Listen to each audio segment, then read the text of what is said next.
Muito boa tarde, seja bem-vindo a mais uma edição do Jornal da Câmara, edição de quinta-feira, 11 horas 34, meio-dia, 34 minutos. Na edição de hoje a gente vai falar que diminuiu o analfabetismo no Brasil, melhorou a renda do brasileiro, tem os hotéis do país todo sendo reclassificados para o padrão internacional. Afinal de contas, o Brasil vai sediar a Copa do Mundo e Olimpíadas e, claro, a gente vai falar o que aconteceu ontem lá em Brasília. Afinal de contas, o Lampião estava lá para saber sobre a TV digital. Tudo isso a partir de agora no Jornal da Câmara.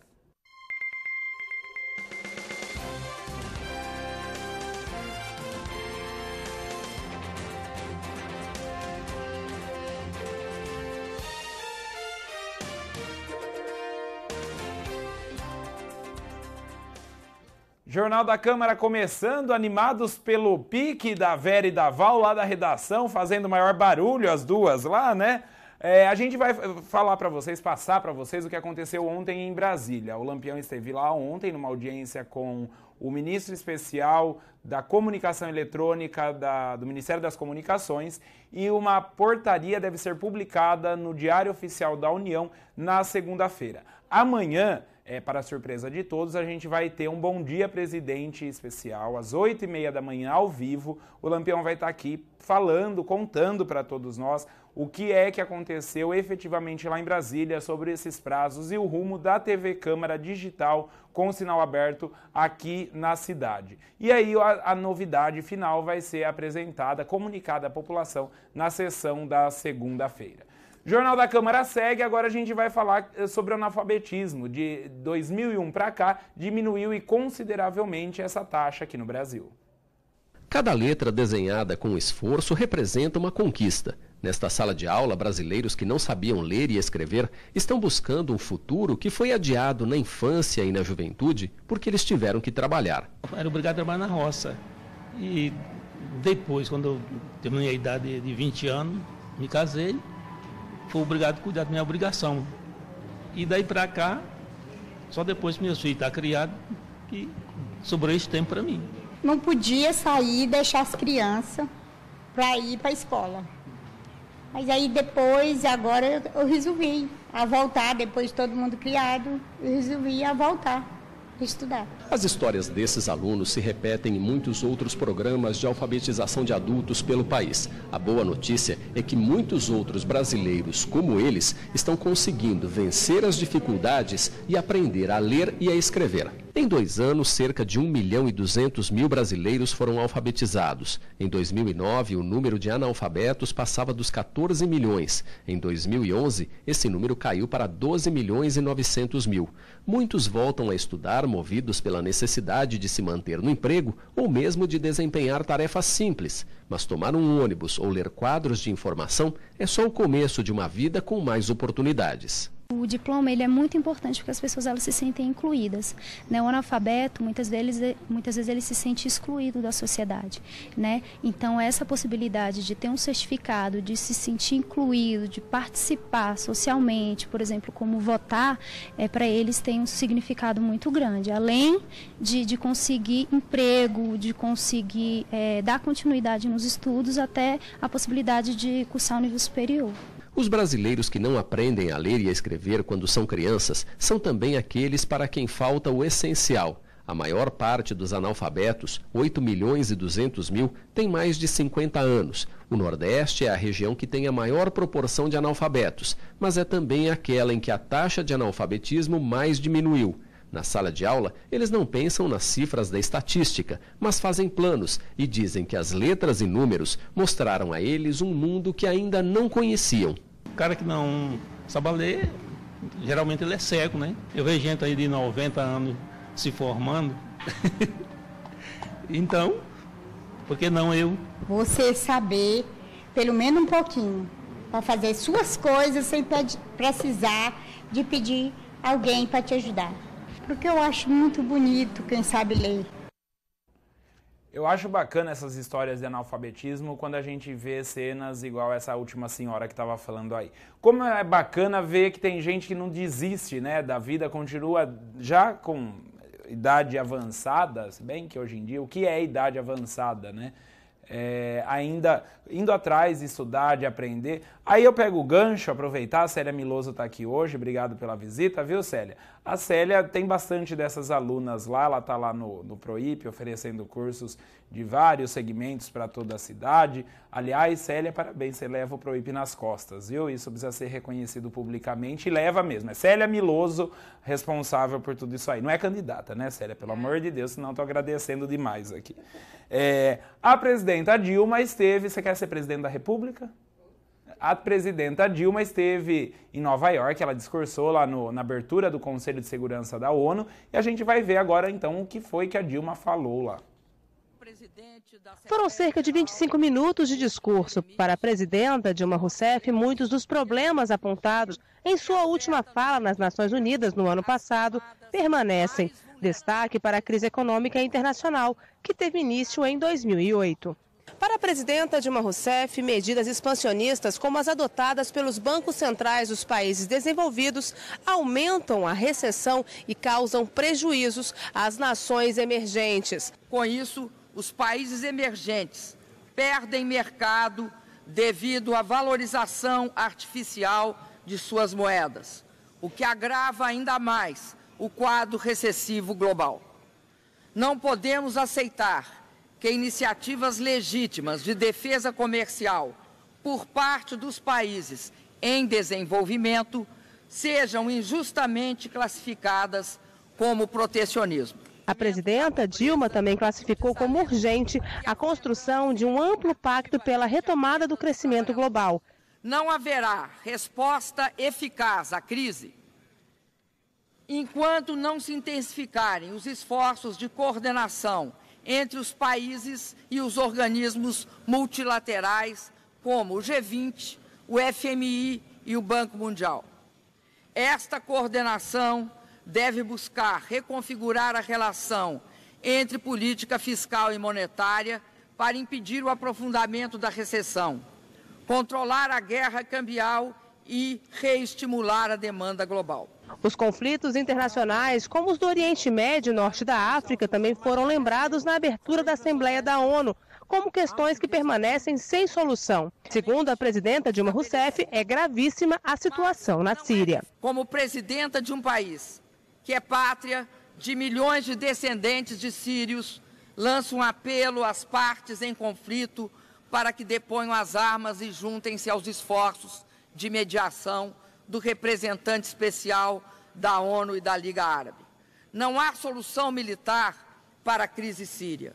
A diplomacia e o diálogo são não só a melhor, mas, creio, a única opção. Dilma Rousseff ainda reforçou o apoio brasileiro ao reconhecimento do Estado palestino e voltou a defender que é preciso realizar uma reforma institucional na ONU e em seu Conselho de Segurança. Sobre o meio ambiente, disse que o Brasil está empenhado em cumprir os compromissos assumidos na Rio+20. O Brasil continua empenhado em trabalhar com seus vizinhos por um ambiente de democracia, um ambiente de paz, de prosperidade e de justiça social.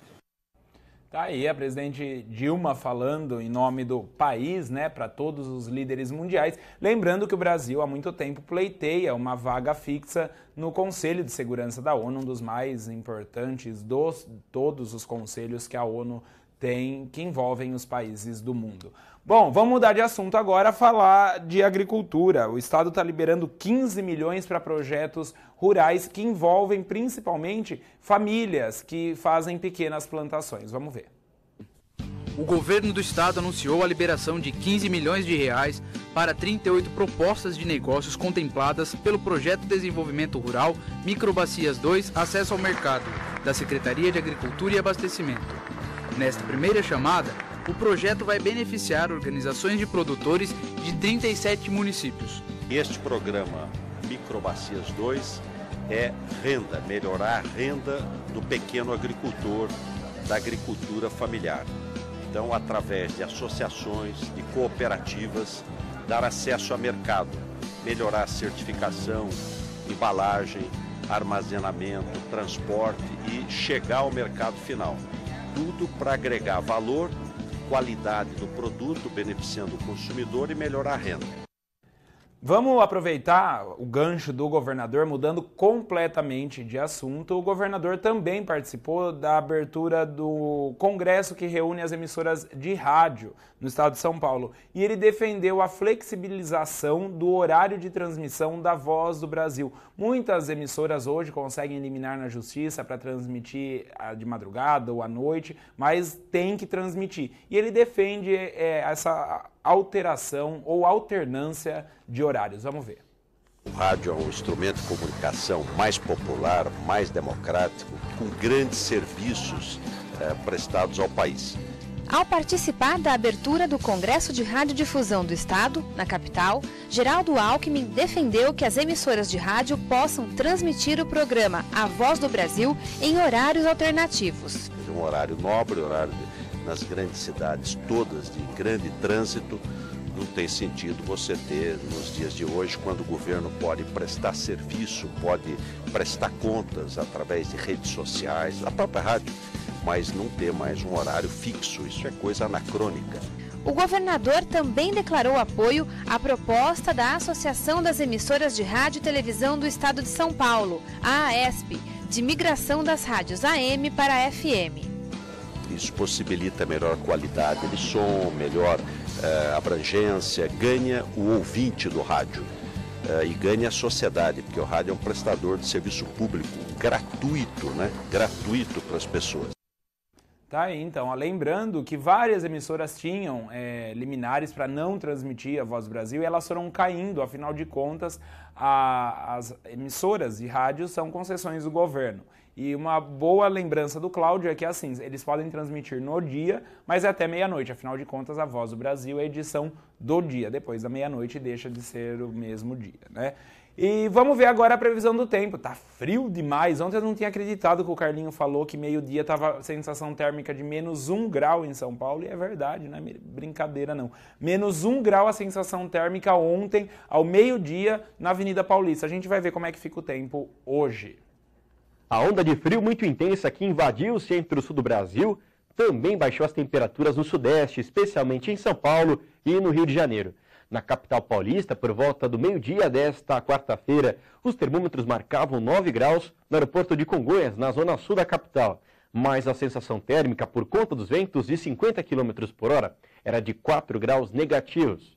Nuvens de chuva da frente fria que avançou pela região ficam concentradas agora sobre o norte de Minas Gerais, provocando alguma chuva. E o ar frio de origem polar continua atuando sobre o sudeste, mantendo frio nesta quinta-feira. A madrugada desta quinta-feira pode ser a mais fria do ano na capital paulista. No sudeste do Brasil, predomínio de céu nublado na capital e no litoral de São Paulo, no Rio de Janeiro, no Espírito Santo e também pelo Vale do Rio Doce e na zona da Mata Mineira, onde a temperatura fica muito baixa o dia todo. Previsão de chuva para o nordeste de Minas Gerais, onde está o Vale do Jequitinhonha. Pancadas de chuva com períodos de sol acontecem nas outras áreas do norte do Espírito Santo. Nas demais áreas do sudeste, o sol vai predominar e não há previsão de chuva. E o dia começa muito frio em praticamente toda a região. A temperatura mínima prevista para esta quinta-feira é de 12 graus na capital mineira e de 17 em Vitória. Em São Paulo, a máxima não vai passar dos 17 graus e no Rio não vai passar dos 21 graus. O mar continua agitado e há risco de ressaca no litoral do Rio de Janeiro. E a sexta-feira vai amanhecer fria na região sudeste do Brasil, mas o sol volta a predominar por todo o sudeste. Durante o sábado, as temperaturas entram em elevação no sudeste do Brasil e o fim de semana começa com sol em toda a região. Durante a tarde, a sensação será de calor no norte e também pelo oeste de Minas e em muitas áreas pelo interior de São Paulo. Previsão de pancadas de chuva para o Espírito Santo. Muito bem, vocês viram a previsão do tempo até o próximo sábado, né? Já não tem previsão de chuva, como eu disse ontem, até domingo aqui para Jaú. A temperatura mínima ontem registrada às 11h30 da noite era de 6,8 graus. Durante a madrugada eu vou ficar devendo para vocês. Hoje a mínima prevista é de 7 graus, ou seja, a noite ainda vai continuar frio. Aliás, tá frio, bastante frio, aqui fora, até mesmo embaixo do sol, tá bastante frio. O Jornal da Câmara vai para um rápido intervalo. Na volta eu vou falar para vocês, ainda que a polícia continue investigando, né, quem foi que distribuiu material gráfico em forma de jornal. Tem também mais notícias do estado e a gente vai falar dos hotéis. Os hotéis todos, o Brasil todo, estão sendo reclassificados para se adequar aos padrões internacionais. Jornal da Câmara volta já, não sai daí.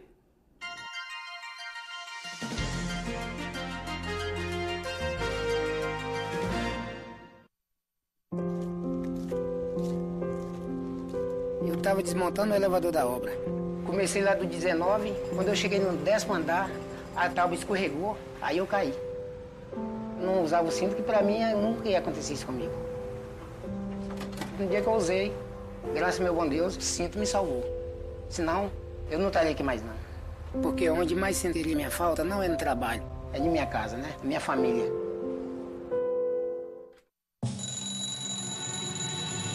É sempre hora de colocar areia nos vasos de plantas. Toda hora é hora de combater a dengue. Cuide da sua casa. Juntos, somos mais fortes que a dengue.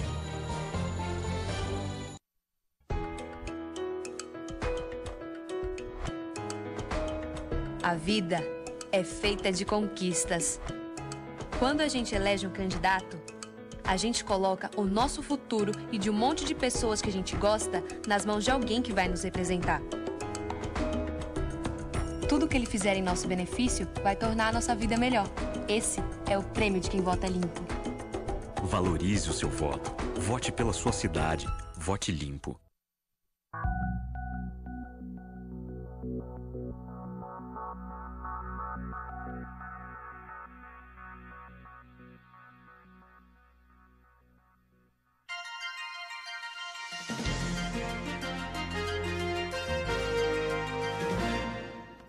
Jornal da Câmara de volta, até a título de não deixar o negócio ser esquecido, a Polícia Civil continua, o inquérito já foi repassado para o 1º Distrito Policial, que é comandado pelo Dr. Euclides Salviato Júnior, que vai estar dando prosseguimento às investigações em relação à apreensão do veículo Doblô e também dos 2.000 exemplares daquele material gráfico em forma de jornal. É isso, né, Carlinhos? O termo correto de se dizer.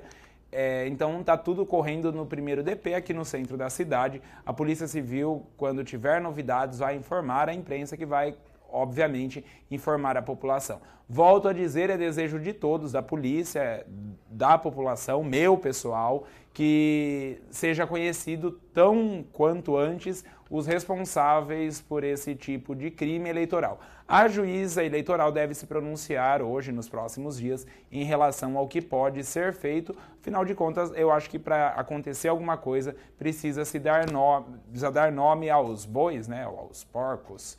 Jornal da Câmara segue, os hotéis do país estão recebendo reclassificação para adequação com os padrões internacionais. O processo de sistema de classificação teve início no ano passado.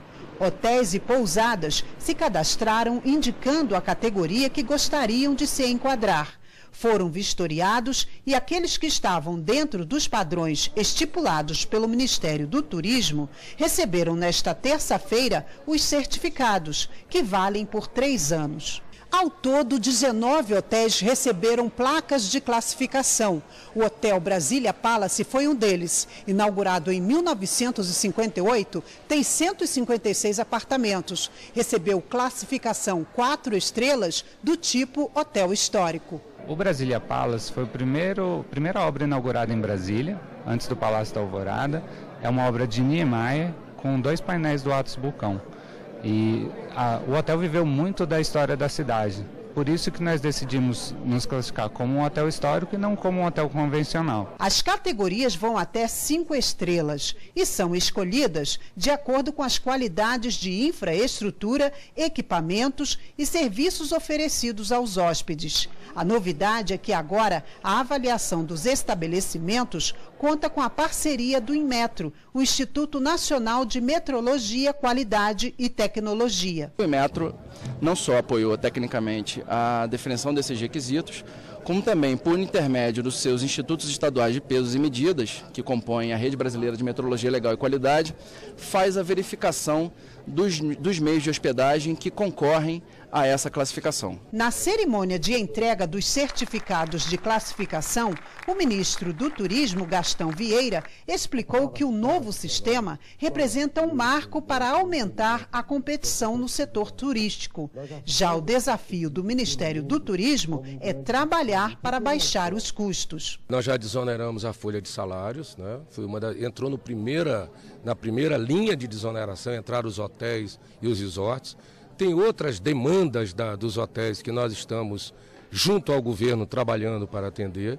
A partir daí, nós vamos sentar na mesa e ver como essas ações do governo, abrindo mão de receita, no caso da folha de pagamento, 240 milhões por ano, como isso repercute naquele que é o nosso maior desafio, baixar o custo do turismo no Brasil como um todo. Melhor para o turista, que agora pode escolher com clareza o serviço que quer comprar. O turista, na hora de escolher o seu produto de consumo, o seu hotel, ele vai escolher pelo aquele que está classificado, logicamente, que vai ter uma garantia melhor, né? Vai ter, já que o mercado oferece tantos produtos, nós vamos ter um diferencial para quem se classificar o mais rápido possível. Bom, a gente está acompanhando isso aí, né? Em Jaú a gente tem alguns hotéis e quando chegar a vez dos hotéis aqui de Jaú, a gente vai mostrar para vocês a nova classificação, de acordo com o padrão internacional. E de padrão internacional a gente muda de assunto, vamos falar da pobreza, mas não é a parte ruim. O governo insiste em dizer e afirmar que tem melhorado os índices de pobreza, ou seja, o país tem cada vez menos pobres. Vamos ver. Uma década inclusiva. É assim que a análise do Instituto de Pesquisa Econômica Aplicada define o período de 2001 a 2011. Com base nos dados das pesquisas nacionais por amostra de domicílio, o IPEA destacou a queda contínua na desigualdade de renda no país. A análise revela que a renda per capita dos 10% mais ricos aumentou cerca de 16% no período, enquanto a renda dos mais pobres cresceu mais de 90% nos últimos 10 anos, ou seja, uma velocidade 550% maior do que a da população mais rica. Desde 2001 a desigualdade vem em queda, a renda dos 10% mais pobres cresceu 5,5 vezes a mais do que dos 10% mais ricos. Isso é inédito na nossa história estatisticamente documentada, que data de 1960. A partir do fim da recessão de 2003, o Brasil vem crescendo, segundo a PNAD, todos os anos. Como resultado disso, a pobreza caiu à metade em 10 anos, em 57% em 10 anos, ou seja, a gente cumpriu a meta do milênio, que era fazer isso em 25 anos, a gente fez em 10, até em menos, em 8 anos, esse processo. A evolução da renda entre as regiões do país também apresentou diferenças históricas. No Nordeste, o rendimento subiu 72%. Já no Sudeste, o aumento foi de 45%. As áreas rurais mais pobres também se destacaram. A população passou a receber 85% a mais, enquanto nas metrópoles, o aumento da renda ficou na faixa dos 40%. A trajetória dos últimos 10 anos revela ainda que, em 2011, o Brasil alcançou o menor nível de desigualdade de renda desde que começaram as pesquisas, em 1960. Foi o ano em que a pobreza recuou para 10,4%, uma queda de 14 pontos percentuais em relação a 2001. Para o IPEA, a expansão de programas de transferência de renda, como o Bolsa Família, contribuiu para o resultado. Cada real que você gasta em Bolsa Família, ele reduz a desigualdade 350% mais do que cada real, por exemplo, que você gasta com Previdência. O Brasil é uma democracia e a gente tem conseguido fazer tudo isso, crescer, distribuir renda em democracia, ou seja, o Brasil é um país relativamente equilibrado.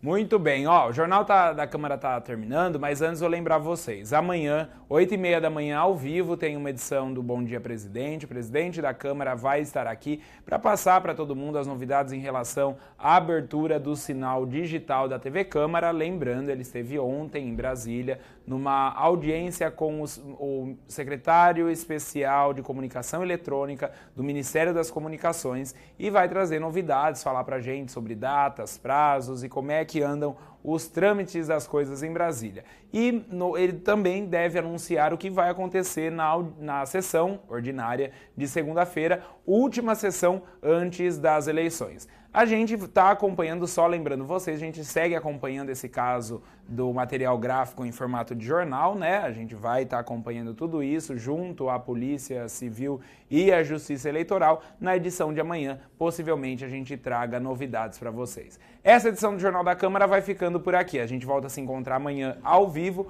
12h30. Obrigado pela presença, viu, Célia? Tchau, pessoal, até amanhã.